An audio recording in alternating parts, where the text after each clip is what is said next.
Hello everyone, start करते हैं butt weld connection क्या है इसके बारे में डायग्राम की सहायता से हम लोग समझते हैं। इसमें छोटी छोटी पॉइंट आप ध्यान दीजिएगा। इसमें देखिए दो प्लेट 1 और 2 एक दूसरे, देखिए पहले बट जोड़ होता क्या है, इसमें क्या होता है कि एक ही सतह पर हम दो प्लेटों को इस तरीके से रखते हैं, तब इसमें वेल्डिंग प्रोसेस किया जाता है। अगर गैप है तो भी उसमें वेल्डिंग प्रोसेस के लिए कुछ अलग से मटेरियल को फुलफिल कर दिया जाता है। तो यहाँ से आप समझ सकते हैं कि बट वेल्ड दोनों प्लेटों को, यहाँ समझिए कि बट वेल्ड में दोनों प्लेटों को क्या करते हैं कि एक किनारे से दूसरे किनारे पर क्या किया जाता है, एक के किनारे के दूसरे किनारे से आपस में एक समतल सतह पर रख दिया जाता है। और क्या करते हैं हम लोग यहाँ पर उसकी जब एक सतह जब एक आपस में एक नजदीक आ जाएगी एक ही सतह पर, तो हम लोग उसको क्या करेंगे, वेल्ड करेंगे।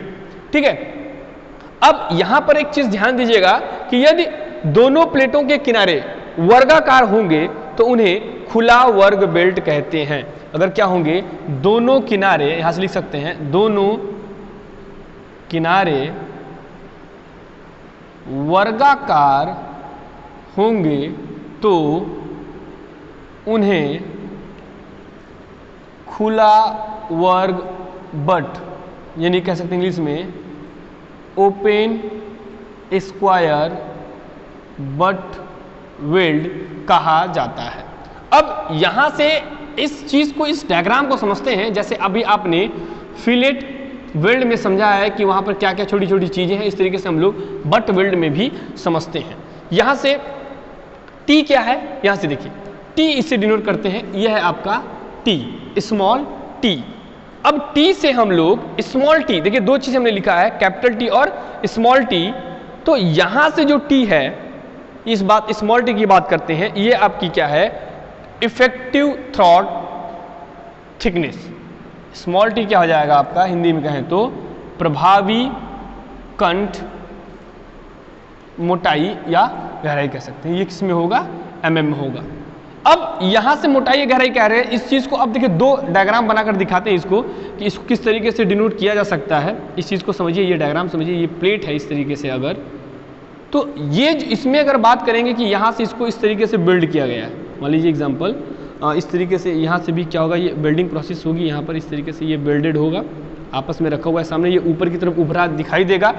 तो ये जो पार्ट होगा ये आपकी क्या होगी, कंठ मोटाई होगी, या इसको कह सकते हैं कि कंठ गहराई होगी। और ये जो पार्ट होगा ये आपका होगा इफेक्टिव लेंथ। ये क्या होगा, इफेक्टिव लेंथ इसको कहते हैं। और यहाँ L से क्या दिखाते हैं, प्रभावी लंबाई। प्रभावी लंबाई मतलब यही आपका क्या है, इफेक्टिव लेंथ है। और P क्या है आपका, वेल्ड की सामर्थ्य, वेल्ड की सामर्थ्य P से, यानी कि कह सकते हैं कि strength of weld. Then FT यहां पर समझना है, तो FT क्या है आपका, अनुगेय या T से टेंशन यानी तनन प्रतिबल, इसको न्यूटन पर mm स्क्वायर में दिखाया जाता है, इसकी यूनिट होती है। तो ये छोटी छोटी चीज आप समझिएगा कि FT क्या है, FS क्या है, तो ये आपको पता होना चाहिए कि अनुगेय तनन प्रतिबल है, और इसको परमिसिबल टेंसाइल स्ट्रेस भी कहते हैं। तो यहां से जो वेल्ड की सामर्थ्य होगी, वेल्ड की सामर्थ्य जो होगी किसमें, बट कनेक्शन में, वो क्या होगी, प्रभावी लंबाई इनको अनुगेय प्रतिबल, यानी कि T into L into FT।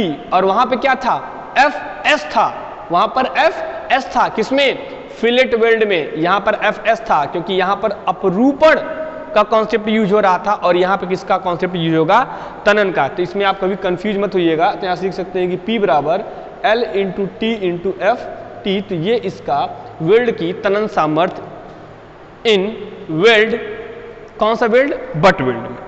Clear. अब छोटी छोटी चीजें ये आपको बहुत इंपॉर्टेंट है कि FT कब होगा, FS कब होगा। अब इसमें वेल्ड के परिमाप की बात करते हैं कि इसमें क्या होगी, तो प्रभावी लंबाई की बात करते हैं। यहां से परिमाप की बात करते हैं। फर्स्ट क्या है, प्रभावी लंबाई। प्रभावी लंबाई, तो हमने आपको यहां बताया है कि बट वेल्ड में प्रभावी लंबाई वास्तविक लंबाई के समान होती है। यहां पे आप देख सकते हैं, यहां पे आप प्रभावी लंबाई क्या होगी, लिख सकते हैं कि बट वेल्ड में प्रभावी लंबाई वास्तविक लंबाई के समान होती है, अर्थात उसके क्या होती है, बराबर होती है। ये बट की कंडीशन में आप समझ रहे हैं। अब प्रभावी कंठ मोटाई क्या होती है, तो प्रभावी कंठ मोटाई के बारे में यहां से देखते हैं कि देखिए ये तो आपकी कंठ मोटाई है, प्रभावी कंठ मोटाई है कि जब यहाँ पे जब हम लोग स्पेस देख लेते हैं तो ये आपकी थ्रॉट थिकनेस है। देखिए इसमें डायग्राम दूसरा है लेकिन फिलेट में दूसरा था, तो यहाँ से कह सकते हैं कि जब पूरक धातु पूरी तरह तक नहीं होता है तो प्रभावी कंठ मोटाई प्लेट की मोटाई का, देखिए यहाँ से प्रभावी कंठ मोटाई जो है अगर पूरी तरीके से वो प्रभावी नहीं है तो यहाँ से हम लोग 5/8 इंटू प्लेट की, यहाँ से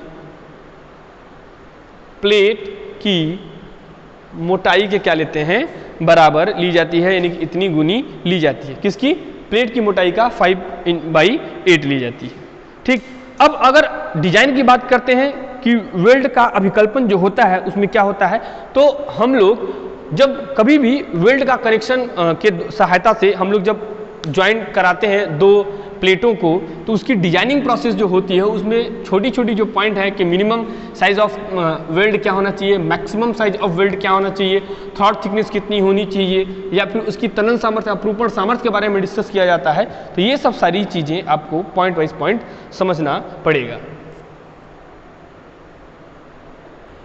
यहाँ से हम लोग कुछ पॉइंट समझते हैं कि जब हम लोग डिजाइन करेंगे तो क्या करेंगे कि जो वेल्ड, जो फिलेट वेल्ड होगा उसकी मिनिमम और मैक्सिमम साइज निकाली जाएगी। और मिनिमम साइज के लिए अभी हम लोग आपको जस्ट फिलेट वेल्ड में आप जब देखेंगे कि फिलेट वेल्ड वाला वेल्ड में क्या क्या होता है, तो मिनिमम साइज आपको अकॉर्डिंग टू टेबल हम लोग क्या कर लेंगे, फाइंड आउट कर लेंगे कि अगर 10 mm की प्लेट है, 10 mm से छोटी है तो 3A होगा, और 10 से बड़ी और 20 से छोटी होगी तो 5.0 होगा। और मैक्सिमम साइज की बात करते हैं, वर्गाकार होगा तो क्या होगा, और गोलाकार होगा तब क्या होगा। तो इसके लिए वर्गाकार के लिए क्या था कि जो साइज होगी उसकी वो प्लेट की जो मोटाई है, अभी हमने इसको पिछले लेक्चर में बताया है, आप वहाँ से देख सकते हैं कि प्लेट की जो मोटाई है वो कितनी ले जाएगी, साइज प्लेट की मोटाई में से 1.5 को माइनस कर दिया जाएगा। और अगर गोलाकार है तो उसके लिए क्या करेगा, प्लेट की मोटाई का 3/4 गुना लिया जाएगा, यहाँ से हो जाएगा प्लेट की मोटाई, और ये ऑब्जेक्टिव क्वेश्चन यहाँ से बन सकता है। अब लैब की बात करते हैं, तो फिलेट की बात हो गई, तो लैब में जो मिनिमम जो ओवरलैप कराया जाता है वो पतली प्लेट की कितनी, 5 गुनी होनी चाहिए। यानी कि अगर इस प्रकार से दो प्लेटें हैं तो अगर इस प्रकार से अगर लैप कराया जा रहा है तो ये जो लैपिंग हो रही है वो किसी जो मिनिमम प्लेट की साइज होगी जो इन दोनों में से पतला होगा उसकी कितनी होगी, 5 गुनी होगी। और एकल फिलेट वेल्ड में जो सही तरीका है ये उसका क्या है, सही तरीका है फिलेट वेल्ड करने का। और प्रभावी लंबाई का फॉर्मूला अगर पूछे तो प्रभावी लंबाई क्या होता है, वास्तविक लंबाई -2 इंटू वेल्ड की माप, और वेल्ड की माप हम लोग मैक्सिमम और मिनिमम की कंडीशन से वहां से क्या कर लेंगे, फाइंड आउट कर लेंगे। तो यहाँ से 2-3 क्वेश्चन आपके ऑब्जेक्टिव बन सकते हैं कि थ्रॉट थिकनेस क्या होता है, साइज क्या होती है, minimum size of fillet weld में कितना लिया जा सकता है, मैक्सिमम साइज अगर वर्गाकार और गोलाकार है तो क्या लिया जा सकता है। तो आपको ये दोनों फार्मूले याद होना चाहिए। S बराबर ये किसके लिए है, ये वर्गाकार के लिए है, और यहाँ पर ये गोलाकार के लिए, यानी प्लेट जब गोलाकार होगा तो ये दोनों फार्मूले आपको याद होने चाहिए जिससे आपका ऑब्जेक्टिव क्वेश्चन सही हो सके। ओके, आई होप ये सारी चीज़ें समझ में आई होंगी। Thank you.